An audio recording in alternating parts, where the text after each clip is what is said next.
요즘 사람들 사이에서 자주 회자가 되는 단어가 있습니다. 성향 유형을 나누는 MBTI는 너무 많이 들어보셨죠? 네, 반응이 없으신 거 보니까 우리 연덕교회 가족들은 말씀과 기도 외에는 다른 거에는 관심이 없으신 것 같습니다. 맞죠? 네, 그것도 또 아닌 것 같습니다. 네, 그래도 우리가 한 번쯤은 플러팅이라는 단어를 들어보신 적이 있을 것입니다. 물론 이 단어를 알고 모르는 것이 중요한 것은 아닙니다. 플러팅이란 누군가에게 호감이나 관심을 은근히 표하면서도 직접적인 고백은 아니고 상대방의 반응을 떠보는 행동을 말하는 것이 바로 플러팅이라고 합니다. 조금 더 우리 연동교회 일부 예배 드리는 성도님의 수준에 맞추면은 추파를 던지다 라는 표현이 맞지 않을까라는 생각이 듭니다. 서로를 눈빛을 주고받고 또 칭찬이나 농담으로 분위기를 띄우며 마음의 문을 살짝 여는 행동이 바로 플러팅이라고 할 수 있습니다. 과연 이 단어가 오늘 본문과 무슨 관련이 있을까라는 질문을 던져보면서 말씀을 묵상하다 보니 문득 이런 생각이 들었습니다. 혹시 하나님께서 우리에게 성경 말씀을 통해 플러팅을 하고 계신 것은 아닐까? 끊임없이 우리에게 오라고 말씀을 하시는데 우리가 알아차리지 못하는 것은 아닐까? 또 말씀을 통해 그리고 옆에 있는 믿음의 동역자들을 통해 때로는 분명한 음성으로 또 때로는 우리가 쉽게 이해할 수 없는 방법으로 계속해서 하나님께서 우리를 부르시고 포기하지 않으신 것은 아닐까라는 생각을 해보았습니다. 오늘 본문뿐만 아니라 바울은 많은 서신서에서도 마찬가지로 복음의 플러팅을 하고 있습니다. 바울은 단순히 교리나 지식을 전달하고자 많은 교회들에게 편지를 쓰고 있는 것이 아니라 그 안에 하나님의 사랑과 기다림 그리고 예수님의 십자가와 은혜를 통해 복음의 플러팅을 담고 있습니다. 간절한 권면으로 또 눈물과 탄식으로 또 자신의 삶을 솔직하게 드러내는 고백을 통해 하나님의 마음을 느끼고 알게 하고자 노력하고 또 노력합니다. 플러팅의 표현이 조금은 가볍고 계산적이라면 사도 바울의 플러팅은 깊고 진지하며 우리를 향한 하나님의 부르심을 꾹꾹 눌러담고 있습니다. 바울은 오늘 본문을 통해서도 우리에게 이 복음 앞에 너희는 어떻게 반응할 것인가 라고 말씀을 하고 있습니다. 우리의 마음을 두드리시는 복음의 플러팅 앞에 어떻게 응답을 해야 하는지 함께 묵상해 보고자 합니다. 오늘 본문은 그러므로 라는 접속사로 시작하고 있습니다. 이 표현은 단순히 문장을 연결하는 역할을 넘어서 앞선 내용을 바탕으로 중요한 결론과 또 실천적 권면으로 이어지는 연결고리라고 할 수 있습니다. 1장 27절부터 30절까지의 말씀과 깊은 관계가 있습니다. 하나님의 말씀 27절을 함께 읽어보도록 하겠습니다. 오직 너희는 그리스도의 복음에 합당하게 생활하라. 이는 내가 너희에게 가보나 떠나 있으나 너희가 한 마음으로 서서 한 뜻으로 복음의 신앙을 위하여 협력하는 것과 여기서 합당함이라는 단어는 단순히 유대인들이 철저하게 지켜오던 613개의 율법을 통한 신앙의 완성을 말하고 있는 것이 아닙니다.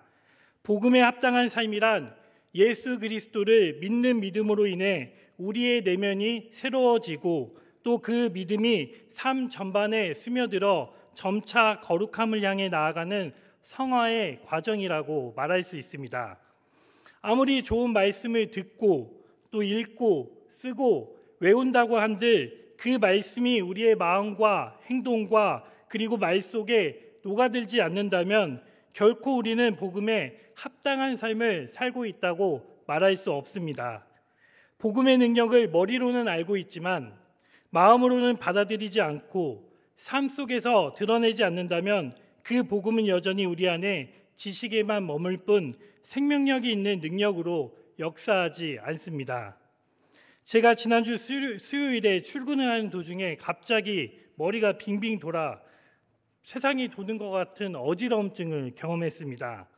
잠깐 이러다 말겠지 하고 대수롭지 않게 출근을 해서 경건회를 드렸는데 좀처럼 가시지가 않았습니다. 제 모습이 좀 건강해 보이지 않습니까? 네. 안 그래도 어제 어떤 권사님께서 이 말씀을 드렸더니 목사님의 체격에 이러시면서 놀라셨는데, 제가 생김새처럼 진짜 죽을 만큼 아프지 않으면 절대로 병원을 잘 가지 않습니다. 그런데 도저히 안 되겠다 싶어서 근처에 이제 이비인후과를 찾게 되었고, 선생님을 보자마자 저는 이석진 같다고 빨리 검사를 해달라고 했습니다. 근데 이석진 검사를 해보신 분들은 아시겠지만 그 검사가 더 저를 어지럽게 합니다. 머리를 잡고 좌우로 흔들고 앞뒤로 하면서 또 앉아있던 의자는 앉았다가 젖혀졌다가 왔다 갔다 해서 그 검사가 저를 더 어지럽게 만들었습니다. 결과는 다행히 이석증은 아니었고 앞으로 관리를 잘 하라는 말씀을 듣고 집에 와서 신이 증상은 좀 완화되었습니다. 지금은 걱정 안 하셔도 됩니다. 완전히 나았습니다. 그러면서 건강한 나에게 왜 갑자기 어지러움증이 찾아왔을까? 물론 제가 평소에 관리를 잘 못한 것도 있겠지만 마음속에 아주 저만이 아는 울림이 있었습니다. 요즘 들어서 제 입술에 상황이면 상황, 또 사람이면 사람에게 불평과 불만이, 목사가 너무 부정적으로 얘기하면 안 되니까 매우 분석적으로 이야기하고 있는 저를 발견하게 되었습니다. 결정적인 순간은 수요기도 예배 시간에 예배 시간 내내 보이지 않다가 불이 다 꺼진 결단 기도의 시간에 제 앞에 바로 앉은 성도님의 티셔츠에 이와 같은 문구가 써져 있었습니다. Be positive, not negative. 이 문구가 선명하게 보이는 순간, 하나님께서 지금 나에게 콕 집어서 말씀하시는구나 라는 것을 깨닫는 동시에 말씀 하나가 저의 마음속에 찔림으로 다가왔습니다. 복음의 플러팅과 같은 에베소서 4장 29절의 말씀을 함께 읽도록 하겠습니다. 무릇 더러운 말은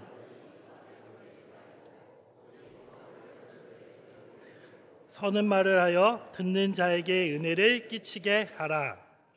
좋게 말해서 매우 분석적인 태도를 가진 저에게 너 그러면 안 된다.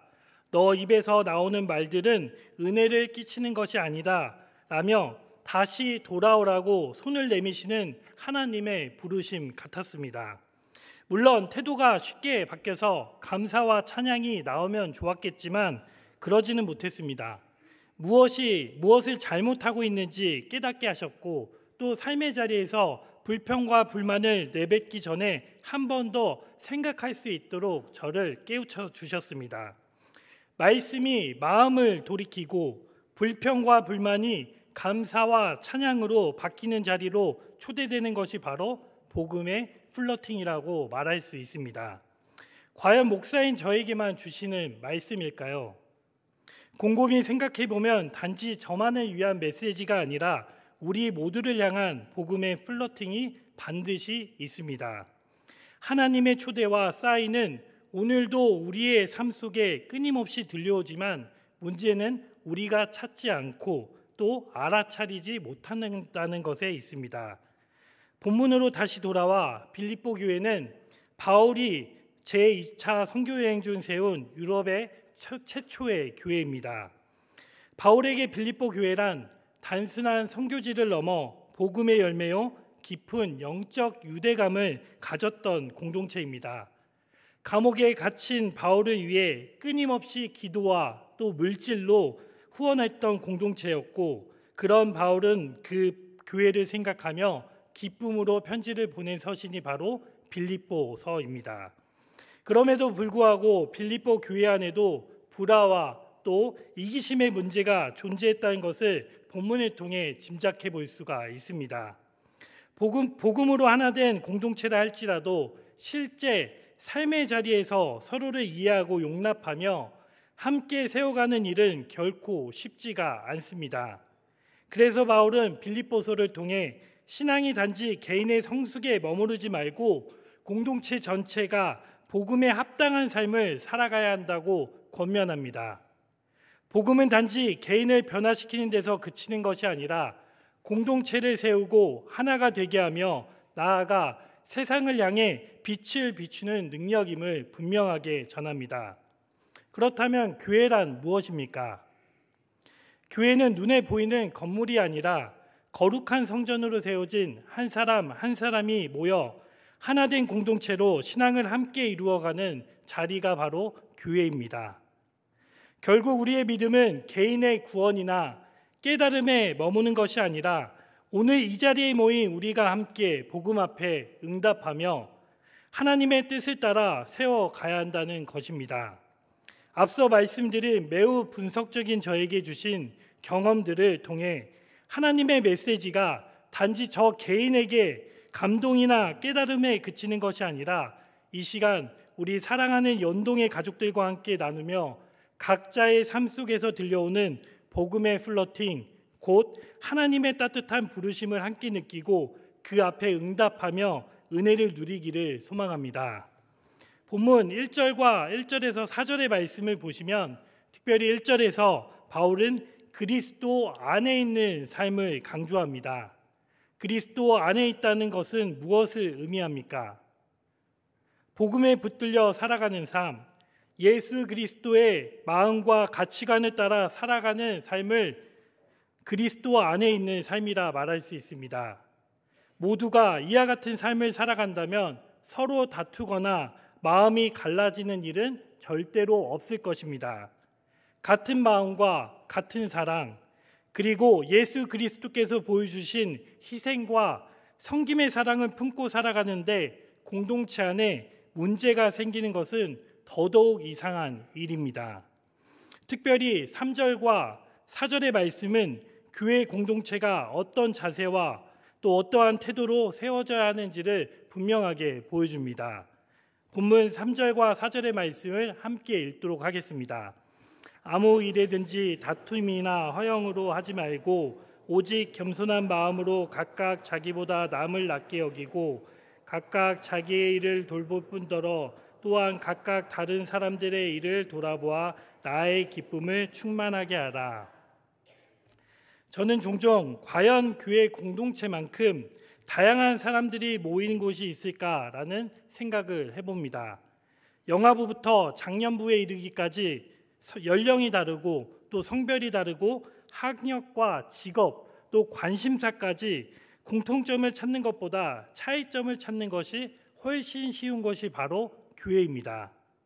그럼에도 불구하고 바울은 그리스도 안에 있다면 나와 다른 모습이 틀린 것이 아니라 다른 것임을 인정하라고 말씀합니다.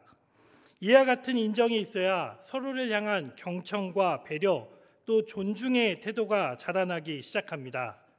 상대방의 단점보다 장점을 보기 시작하고 나의 생각과 경험을 말하기보다 먼저 다른 이의 말을 듣고 이해하려고 할 때 가장 아름다운 공동체로 교회가 세워질 것입니다. 교회 안에서의 신앙인의 태도를 유지하고 애쓰기에 겉으로는 큰 문제가 없어 보일 수 있습니다. 하지만 또 문제는 교회 밖을 나가는 순간입니다. 우리의 진짜의 모습이 드러나기 때문입니다. 예를 들어 오늘 예배 가운데 은혜를 충만히 받고 집으로 가기 위해 운전대를 잡았습니다. 그런데 누군가 갑자기 끼어들고 양보가 필요한 상황이 생긴다면 어떻게 하시겠습니까? 방금 전까지 겸손과 배려에 대해 깊이 묵상했던 마음은 사라지고 순간의 감정을 이기지 못한 채 크락션을 울리고 또 화를 내는 모습을 발견하지 않습니까? 표정들을 보니까 저만 그런 것 같습니다.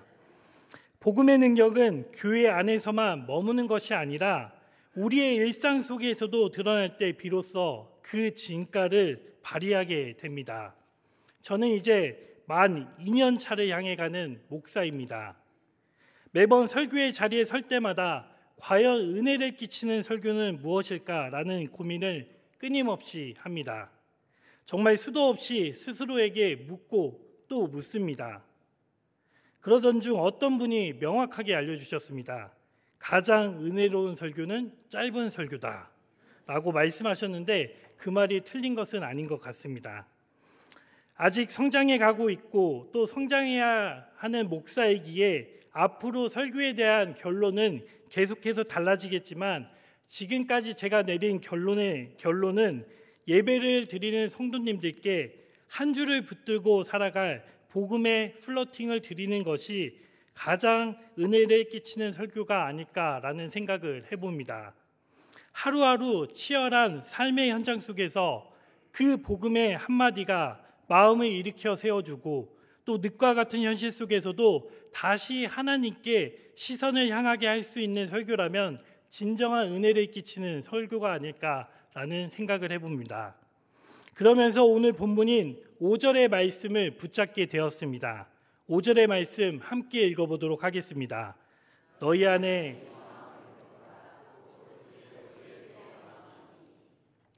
여기서 푸무라라는 단어는 헬라어로 프로네오입니다. 이 단어는 생각하다, 마음을 품다, 태도를 갖다라는 의미를 가지고 있지만 조금 더 깊이 들여다보면 단순한 지적 이상의 것, 곧 삶의 방향성과 중심되는 태도, 마음가짐 전체를 가리키고 있는 단어입니다. 골로새서 3장 2절에서도 같은 단어가 사용되고 있는데 위의 것을 생각하고 땅의 것을 생각하지 말라. 생각하라는 단어는 단순한 사고 활동이 아니라 삶의 초점이 어디를 향하고 있는가, 관심과 열망을 어디에 두고 있는가를 묻고 있는 표현입니다. 본문 5절을 또 다른 번역본들로 여러 번 묵상을 해보았습니다. 그런데 그 중에서도 가장 마음에 와닿는 번역은 쉬운 성경이었습니다. 쉬운 성경으로 다시 한번 읽어보도록 하겠습니다. 예수님처럼 생각하고 행동합시다. 바울은 단순히 예수님의 생각을 이해하라고 말하는 것이 아니라 예수님께서 가지셨던 마음과 태도, 겸손과 순종을 우리의 삶 속에서 실천할 것을 강조합니다. 다시 말해 예수님의 마음을 머리로만 아는 것이 아니라 이 가슴으로 품고 또 손과 발로 살아내는 삶의 방향성을 마치 복음의 플러팅처럼 우리에게 건네고 있습니다. 우리가 예수님의 마음을 품고 살아갈 때에 자연스럽게 우리의 삶의 기준과 가치는 바뀌게 됩니다. 지금 우리의 마음에 품고 살아가는 것은 무엇입니까? 더 좋은 자동차, 더 넓은 집, 또 더 높은 자리를 올라가는 것이 성공이고 또 안정이라고 세상에서는 끊임없이 우리에게 말하고 있습니다. 하지만 예수님의 마음을 품은 사람의 기준은 반드시 바뀌게 됩니다. 우리가 무엇을 소유했느냐보다 우리가 어떻게 살아가고 있느냐, 또 누군가에게 어떤 말과 행동을 전하고 있느냐가 더욱 중요해집니다. 더 많이 또 더 높아지기보다 더 낮아지고 더 섬김의 자리로 내려가게 됩니다. 예수님의 마음을 품는다는 것은 예수님처럼 되고 싶다는 바람에 머무는 것이 아니라 삶 속에서 복음의 향기를 드러내고 우리의 시선과 마음 그리고 삶의 방향이 예수님께로 향하게 되는 것을 말합니다. 이어서 6절부터 8절의 말씀을 보시면 여기에는 초대교회의 핵심이 담겨져 있습니다. 신앙의 중심으로 여겨졌던 찬송도는 고백이 예수 그리스도의 겸손과 희생 그리고 순종으로 깊이 잘 드러나고 있는데 크게 세 가지로 나눠볼 수 있습니다. 먼저 6절에서 찾아볼 수 있는 모습은 자기의 권리를 포기하신 예수님입니다. 예수님의 존재는 본래 하나님의 본체입니다. 다시 말해 예수님은 하나님의 형상을 가지고 영광을 받을 존재이지만 중요한 것은 그 지위를 고수하거나 권리를 주장하지 않으시고 스스로 모든 것을 포기하셨다는 것입니다. 또 이어서 7절의 말씀을 보시면 종으로 섬기신 예수님의 모습을 찾아볼 수 있습니다. 예수님은 하나님의 아들이셨지만 스스로를 비우시고 우리와 같은 존재, 곧 사람의 몸으로 오셨다는 것입니다. 하늘의 권리와 특권, 또 영광의 모든 것들을 내려놓으시고 철저히 낮아지셔서 우리와 같은 몸을 입고 이 땅에 오신 것입니다. 예수님은 단지 사람처럼 보이기만 한 것이 아니라 우리와 똑같이 유혹을 받으시고 또 시험을 겪으셨으며 기쁨과 슬픔, 고통과 외로움 같은 감정들까지 모두 느끼신 그런 분이십니다. 우리의 삶 한가운데로 오셔서 직접 그 고통과 연약함을 함께 짊어지셨습니다. 마지막으로 8절에서는 죽기까지 순종하신 예수님의 모습을 찾아볼 수 있습니다. 예수님은 하나님의 아들이셨음에도 불구하고 또 권리를 포기하시고 사람의 모습으로 이 땅에 오셨을 뿐만 아니라 거기서 멈추지 않으시고 가장 수치스럽고 고통스러운 십자가의 죽음 앞에서도 죽기까지 순종하셨습니다. 예수님의 순종은 단지 의무적 행위가 아니라 우리를 향한 사랑과 또 하나님의 뜻에 대한 신뢰와 헌신에서 나온 것이라 말할 수 있습니다. 그렇다면 예수님의 십자가의 죽음은 우리에게 어떤 의미를 주고 있습니까? 그 복음이 우리의 삶을 바꾸고 있습니까? 우리는 무엇을 위해 목숨을 내려놓을 수 있을까요? 사랑하는 자녀와 또 사랑하는 가족을 위해서라면 그거 말고는 목숨을 내어놓을 수 있는 것이 다른 것이 있을지 모르겠습니다. 하지만 예수님은 죄 없으신 분이 죄인을 위해 또 자신을 배반한 인류를 위해 아무런 대가 없이 그 고통을 기꺼이 감당하셨습니다. 예수님이 죽기까지의 순종은 우리가 복음 앞에 어떠한 마음을 품고 삶 속에서 살아가야 하는지를 분명하게 보여줍니다. 작은 손해에도 민감해지고 또 조금의 오해에도 쉽게 마음의 문을 닫는 것이 우리의 현 주소이지 않습니까? 자꾸 이제 수요일마다 일이 터집니다. 말씀을 준비하면서 또다시 저의 너무나도 부끄러운 모습을 발견하게 되었습니다. 지난주에 매우 분석적인 모습에 은혜가 되지 않으면 입을 다물라라고 깨달음이 있었다면 이번 주에는 저의 입을 더더욱 닫게 하셨습니다. 누군가가 저에 대해 오해를 해서 다른 이야기를 하게 된다는 것을 들었습니다. 인생사가 참 묘합니다. 뿌린 대로 반드시 거둡니다. 저를 오해하고 함부로 말한 것에 대해 제 마음은 부글부글 끓었습니다. 삼자 대면을 해서라도 진실을 반드시 밝혀야겠다라고 생각을 하면서 저는 누우면 장소와 시간에 관계없이 바로 잠을 자는데 얼마나 이 마음이 화가 났던지 새벽에 깨서 잠을 이루지 못했습니다. 그런데 왜 오늘 본문의 말씀을 준비하게 하셨을까라는 묵상을 하면서 너가 예수님의 마음을 품고 있다면 화를 내고 있는 게 무엇이 맞는 것인가? 또 아무런 죄가 없으신 예수님께서 너의 죄를 대신하여 죽기까지 순종하셨는데 너는 도대체 무엇을 위해 이렇게까지 화를 내고 있는가? 너도 누군가에게 대해 쉽게 말하지 않았느냐? 이와 같은 질문들 앞에 저는 더 이상 아무 말도 하지 못하게 되었습니다. 그러면서 우리의 성도님들의 삶도 이와 같지 않고 또 더 어려우시겠다라는 생각이 들었습니다. 저보다 더 치열한 삶의 현장에서 더 깊은 상처와 더 깊은 오해 속에서도 믿음을 지키기 위해 애쓰고 버티고 인내하고 계시지 않으십니까? 저야 개인의 억울함에 가슴을 치면 그만이지만 우리 성도님들은 가정을 지키기 위해 또 직장과 관계 속에서 더 크고 깊은 갈등을 겪으면서도 예수님의 마음을 품고 살아가기 위해 노력하시는 모습을 생각하니 존경할 수밖에 없다는 생각이 들었습니다. 예수님의 마음의 핵심이 세 가지 무엇이라고 했습니까? 기억을 못하셔도 괜찮습니다. PPT가 준비되어 있습니다. 첫 번째 무엇입니까? 자기의 권리를 내려놓고, 두 번째는 종이 되어 섬기며, 마지막으로는 죽기까지 순종하는 것이라고 말씀합니다. 우리는 이 세 가지를 너무나도 잘 알고 있습니다. 머리로 지식으로 알고 있으면 아무것도 아닙니다. 많은 것들을 아는 고상한 신앙인의 모습으로 보일 수는 있지만 예수님의 마음을 품고 살아가는 그리스도인이라고는 말할 수 없습니다. 예수 그리스도를 주라 고백한 우리는 이미 예수님의 마음이 담겨져 있습니다. 문제는 삶 속에서 실제로 살아내지 못하고 있다는 것입니다.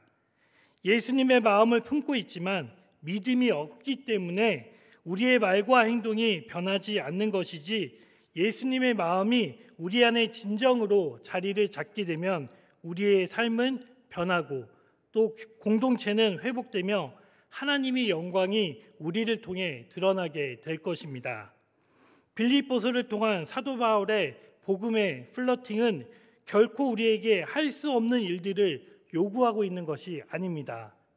왜냐하면 바울이 자신 먼저 예수 그리스도를 마음에 품었고 단지 머리로만 아는 십자가의 사랑이 아니라 삶으로 살아냈던 사람이기 때문입니다. 그렇기에 바울은 감옥에서도 기뻐할 수 있었고 또 모진 핍박과 박해 속에서도 끝까지 담대히 복음을 전했으며 예수님의 마음을 품은 삶 자체로 복음의 진실함을 증명해 보였습니다. 다시금 우리 마음 안에 예수님의 마음을 품어야 합니다. 그 마음을 머리로만 아는데 또 이해하는 데 그치지 않고 삶 속에서 품고 실천하며 하루하루의 자리에서 살아내야 합니다. 예수님의 마음을 품고 살아갈 때 주님은 우리의 부족함을 채워주시고 또 우리의 힘으로 능력으로 감당할 수 없는 문제들조차 해결해 주실 것입니다. 마지막으로 쉬운 성경 5절의 말씀을 다시 한번 읽으며 우리의 마음에 새기도록 하겠습니다. 함께 읽겠습니다. 예수님처럼 생각하고 행동합시다.